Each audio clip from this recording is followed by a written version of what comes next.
കളമശ്ശേരിയിൽ വൻ തീപിടുത്തമാണ് ഉണ്ടായത്. HMT ബിവറേജസിന് സമീപത്തെ 2 ഗോഡൌണുകളിലാണ് തീപിടിച്ചത്. സമീപത്തെ വൈദ്യുതി കമ്പികൾ പൊട്ടിവീണു, ഒരാൾക്ക് പരിക്കേറ്റു, വാഹനങ്ങൾ കത്തിനശിച്ചു. അഗ്നിബാധയുണ്ടായ ഗോഡൌണിൽ ശക്തമായ പൊട്ടിത്തെറികളും ഉണ്ടായി. തീപിടുത്തത്തിന്റെ കാരണം ഇതുവരെയും വ്യക്തമായിട്ടില്ല. വിവരങ്ങളുമായി സഹിൻ ആന്റണി ചേരുകയാണ് HMTയിൽ നിന്നും. സഹിൻ, വലിയ തീപിടുത്തമാണ് ഉണ്ടായത്. ദൃശ്യങ്ങളിൽ ആ കാര്യങ്ങളെല്ലാം വ്യക്തമായിരുന്നു. ഇടയ്ക്കിടെ പൊട്ടിത്തെറികൾ ഉണ്ടായി. ഫയർഫോഴ്സ് യൂണിറ്റ് തന്നെ കുറച്ച് കഴിഞ്ഞാണ് അങ്ങോട്ടേക്ക് എത്താൻ സാധിച്ചത്. ഇപ്പോൾ അവസ്ഥ എന്താണ്? തീ നിയന്ത്രണ വിധേയമായിട്ടുണ്ടോ? ലക്ഷ്മി, തീ നിയന്ത്രണ വിധേയമാക്കാൻ കഴിഞ്ഞിരിക്കുന്നു എന്നുള്ളതാണ്. ഈ കാണുന്നത് പോലെ തന്നെ കിടക്കകൾ വിൽക്കുന്ന ഗോഡൌണുകൾക്കാണ് തീപിടുത്തമുണ്ടായത്. 2 ഗോഡൌണുകൾക്ക് ഒരേ സമയം തീ പിടിച്ചു എന്നുള്ളതാണ്. മാത്രമല്ല, ഇവിടെ ചുറ്റുപാടും ആളുകൾ താമസിച്ചിരുന്നു, ലോഡ്ജുകൾ കൂടി ഉണ്ടായിരുന്നു, അവിടെ ആളുകളുടെ താമസവും ഉണ്ടായിരുന്നു. ഈ കാണുന്നത് ഈ ആളുകളെല്ലാം അവിടെ നിന്ന് രക്ഷപ്പെടാൻ ശ്രമിക്കുന്നതിനിടയിലുണ്ടായ വളവുകളാണ്. മാത്രമല്ല, ഈ മുറികളിലേക്ക് പുക അടിച്ചു കയറിയതിനെ തുടർന്നാണ് ആളുകൾക്ക് പോലും അവിടെ താമസക്കാർക്ക് പോലും മനസ്സിലാവുന്നത് തീ വലിയ രീതിയിൽ പിടിച്ചിട്ടുണ്ടെന്നുള്ളത്. സാറ്, എങ്ങനെയാണ് തീപിടുത്തം പൂർണ്ണമായിട്ടും നമുക്കൊരു പൂർണ്ണമായിട്ടും നിയന്ത്രണ വിധേയമായിട്ടുണ്ട്. ഇപ്പം അവിടെ ചെറിയ സ്ഥലങ്ങളിലൊക്കെ ചെറിയ പുകയും ചെറിയ തീ മാത്രമേ ഉള്ളൂ. അത് നമ്മൾ 4 ബസ്സും വാഹനങ്ങൾ. എന്തിന്റെ ഫാക്ടറി അത് വല്ലതും മനസ്സിലായി? ഇത് ബെഡിന്റെ ഗോഡൌണാണ് നമുക്ക് മനസ്സിലാക്കാൻ സാധിച്ചത്. അടുത്തൊരു വെള്ളം ഉണ്ടാക്കുന്ന മിനറൽ വാട്ടർ നിർമ്മിക്കുന്ന ഒരു കമ്പനിയുണ്ട്. അതിന്റെ പ്രൊട്ടക്ഷനാണ് ഇപ്പോൾ നമ്മൾ ചെയ്തത്. അത് കഴിഞ്ഞു. അവർ ഇപ്പോൾ സുരക്ഷിതരാണ്. അതിന്റെ ഓണർ നമ്മളോട് താങ്ക്സ് പറഞ്ഞിട്ടുണ്ട്.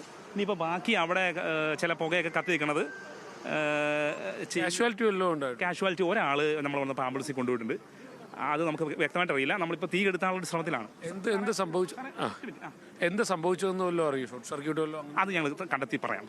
ഓക്കെ. അത് തന്നെയാണ്. അപ്പോൾ തീ ഏറെക്കുറെ നിയന്ത്രണ വിധേയമാക്കാൻ കഴിഞ്ഞു എന്നുള്ളതാണ്. ഒപ്പം തന്നെ ഇവിടുത്തെ ഒരു താമസക്കാരൻ, ഇദ്ദേഹം ഇവിടുത്തെ ഒരു താമസക്കാരനായിരുന്നു, തൊട്ടടുത്തുള്ള ലോഡ്ജിൽ താമസിച്ചിരുന്നതായിരുന്നു. ചേട്ടാ, എന്താ സംഭവിച്ചു? നിങ്ങൾ എന്താണ് കാണുന്നത്? ഞാനൊരു 10 മണി സമയത്ത് പെട്ടെന്ന് ഉണർന്ന് നോക്കുന്ന സമയത്ത് റൂമിനകത്തൊക്കെ ഫുള്ള് പുക വന്നുകൊണ്ടിരിക്കുക. ജനൽ തുറന്നിട്ടിരിക്കുകയാണ്. ഫുള്ള് പുകയുന്ന സമയത്ത് പിന്നെ ഞാൻ നേരെ എണീച്ച് പുറത്ത് ഇങ്ങോട്ട് വന്ന് നോക്കുന്ന സമയത്ത് ഫുള്ള് മേലെ തീയാണ് കാണുന്നത് മൊത്തം. അപ്പോൾ ഇവിടെ താഴെ ഫുള്ള് ആൾക്കാർ കൂടിയിരിക്കുകയാണ്. അപ്പോൾ എല്ലാവരും പറഞ്ഞു പെട്ടെന്ന് ചാടിക്കോ പറഞ്ഞു.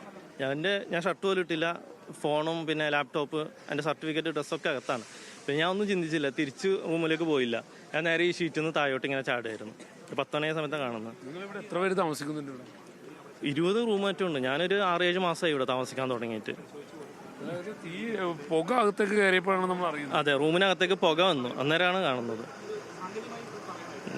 പെട്ടെന്ന് നല്ല ഉറക്കിലായിരുന്നു. പെട്ടെന്ന് ഇങ്ങനെ പുക എങ്ങനെ എണീച്ചു എന്ന് അറിയുന്നില്ല. പെട്ടെന്ന് ഉണർന്നത് എങ്ങനെയാന്ന് മനസ്സിലാവില്ല. ഞാൻ ഈ ഷീറ്റിൽ നിന്ന് ഫസ്റ്റ് ഫ്ലോറിൽ നിന്ന് താഴേക്ക് ഷീറ്റിന്റെ മേലെ കയറി ചാടി. പിന്നെ ഒന്നും ശ്രദ്ധിച്ചില്ല. ആ സമയത്ത് നമുക്ക് ചാടാൻ പറ്റി.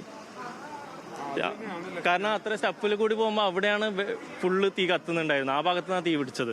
അപ്പോൾ ആ ഭാഗത്തേക്ക് പോയില്ല. അതുകൊണ്ട് തീ എന്തായാലും അണക്കാൻ ശ്രമിച്ചുകൊണ്ടിരിക്കുകയാണ്. ഇത് അവസാന ഘട്ടത്തിലേക്ക് തീ അണക്കാനുള്ള ശ്രമം അവസാന ഘട്ടത്തിലേക്ക് എത്തിയിരിക്കുന്നു എന്നുള്ളതാണ്. ഒപ്പം തന്നെ ഇതിൻ്റെ ഓഫീസെല്ലാം പ്രവർത്തിച്ചുകൊണ്ടിരുന്ന ഒരിടം കൂടിയാണ്. അങ്ങോട്ടേക്ക് തീ കാര്യമായി വന്നില്ല. അത് തന്നെ ആശ്വാസകരമായ ഒരു കാര്യമാണ്. എങ്കിലും മറ്റ് ഭാഗങ്ങളിലേക്ക് തീ പടരുകയും ചെയ്തു.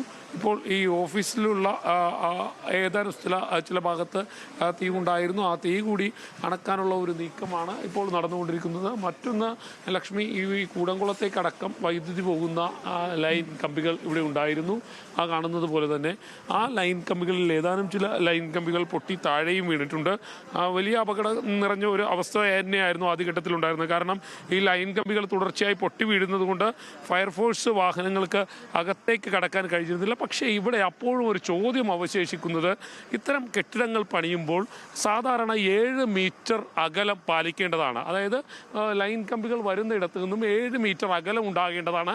ഇവിടെ ആ അകലം കാണാൻ കഴിയുന്നില്ല എന്നുള്ളതും എടുത്തു പറയേണ്ട ഒരു കാര്യമാണ്. കാരണം നമ്മൾ ഈ കാണുന്നത് പോലെ തന്നെ ഈ കെട്ടിടത്തിൻ്റെ മുകളിലൂടെയാണ് ഈ ലൈൻ കമ്പികൾ മുഴുവൻ കടന്നു പോകുന്നത്.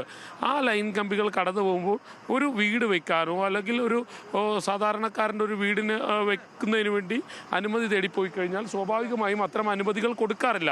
അതിന് തടസ്സമായി പറയുന്നത് 7 മീറ്റർ അകലം ഇതിൽ പാലിച്ചിരിക്കണം എന്നുള്ളതാണ്. ആ 7 മീറ്റർ അകലം ഇവിടെ പാലിച്ചിട്ടില്ല എന്നുള്ളത് നമ്മൾ പ്രത്യേകം കാണേണ്ടിയിരിക്കുന്നു. അതുകൂടെ മറ്റൊന്ന് പറയുന്നത്, ആ ലൈൻ കമ്പി പൊട്ടി വീണതാകാം ആ തീപിടുത്തത്തിന് കാരണമെന്ന് പറയുന്നു. അങ്ങനെ ഉണ്ടെങ്കിൽ തന്നെ ഇത്തരം അപകടങ്ങൾ ഉണ്ടാകാതിരിക്കാൻ വേണ്ടിയാണ് ആ അകലം പാലിക്കണമെന്നുള്ള ഒരു നിയമം കർശനമായി പാലിക്കപ്പെടേണ്ടത്. പക്ഷേ അതിവിടെ പാലിക്കപ്പെട്ടിട്ടില്ല എന്നുള്ളതാണ് ഈ ഘട്ടത്തിൽ മനസ്സിലാകുന്നത്. കാരണം ഞാൻ നേരത്തെ സൂചിപ്പിച്ചതുപോലെ തന്നെ 7 മീറ്റർ അകലമൊന്നും ഈ ഭാഗത്ത് ഉണ്ടായിട്ടില്ല. ഇതിന് മാത്രമല്ല, ഇതിന് മുകളിലൂടെയാണ് ഈ തീയെല്ലാം ഈ പറയുന്ന കമ്പനി കടന്നു പോകി കമ്പനിയിൽ തൊട്ട് മുകളിലൂടെയാണ് ഈ ലൈൻ കമ്പികൾ കടന്നു പോകുന്നത്. എന്തായാലും വലിയ തീപിടുത്തമായിരുന്നു കളമശ്ശേരി ഭാഗത്തുണ്ടായത്. വൈദ്യുതി പൂർണ്ണമായും നിലച്ചുപോയി. കാരണം വൈദ്യുതി കമ്പികൾ പൊട്ടി വീഴുന്നത് കൊണ്ട് തന്നെ ഫയർഫോഴ്സ് ഫയർ എഞ്ചിനുകൾക്ക് ഇങ്ങോട്ടേക്ക് ഈ ഭാഗത്തേക്ക് വരാൻ കഴിഞ്ഞില്ല. അത് തടസ്സമായി നിൽക്കുകയായിരുന്നു.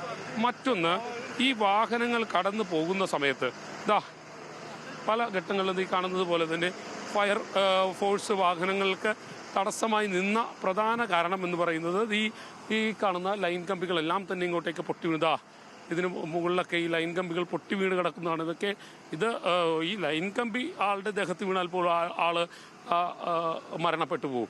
അത്രയും വലിയ ലൈൻ കമ്പികളാണ്. ആ ലൈൻ കമ്പികളെല്ലാം പൊട്ടി വീണിട്ടുണ്ട്. 4 5 ലൈൻ കമ്പികളാണ് ഇത്തരത്തിൽ പൊട്ടി വീണിരിക്കുന്നത്.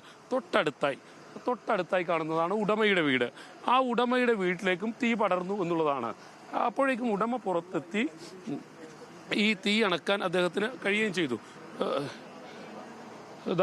വെൽഡിംഗ് റാഡുകളടക്കം പല ഭാഗങ്ങളിലേക്ക് കിടക്കുന്നുണ്ട്. ഇവിടുത്തെ CI ലത്തീഫ് കൂടിയുണ്ട്. സാറ് തീ പൂർണ്ണമായിട്ടും അണക്കാൻ കഴിഞ്ഞു.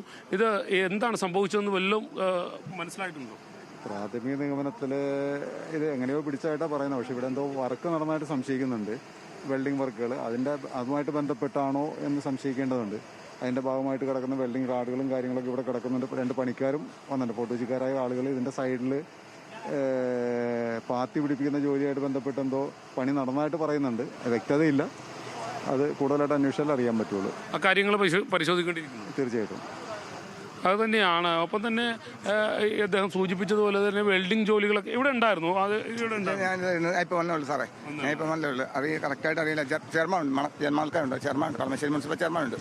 സാറിന് അവിടെ ഉണ്ടെന്ന് അദ്ദേഹം പറയുന്ന പോലെ തന്നെ പല ആളുകൾക്ക് ഇതിന് എന്താണ് തീപിടുത്തത്തിന് കാരണമെന്ന് വ്യക്തമായിട്ട് മനസ്സിലായിട്ടില്ല. പല ആളുകൾക്കും അത് എങ്ങനെ സംഭവിച്ചു ഈ തീപിടുത്തം എന്നുള്ളതാണ്. പക്ഷേ ഇവിടെ 2 ഗോഡൗണുകൾ ഈ ഭാഗത്ത് നിന്നൊക്കെ പക്ഷേ ഇത്തിരി ഇറങ്ങി നിന്നെടുത്താൽ കൃത്യമായിട്ടത് കാണിക്കാൻ കഴിയും. മതിലിലേക്ക് ഒന്ന് കയറി അങ്ങനെ എടുത്താൽ കൃത്യമായിട്ട് തന്നെ ആ ദൃശ്യങ്ങൾ കാണിക്കാൻ കഴിയും എന്നുള്ളതാണ്.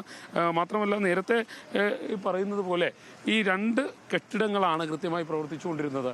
ആ 2 കെട്ടിടങ്ങൾ ഈ 2 കെട്ടിടങ്ങൾക്ക് പൂർണ്ണമായും തീ ഉണ്ടായി. ആ തീ പിടിച്ചു എന്നുള്ളതായിരുന്നു. അങ്ങനെ തീ പിടിക്കാനുണ്ടായ ഒരു സാഹചര്യം ഇപ്പോൾ ഇവിടുത്തെ CI പറഞ്ഞതുപോലെ ആ തീ പിടിക്കാനുണ്ടായ ഒരു സാഹചര്യത്തെക്കുറിച്ച് അദ്ദേഹം പറഞ്ഞത് വെൽഡിംഗ് വർക്കുകൾ നടന്നിരുന്നു. ആ വെൽഡിംഗ് ജോലികൾ നടന്നപ്പോൾ അതിൽ നിന്നും തീ പടർന്നതാകാം.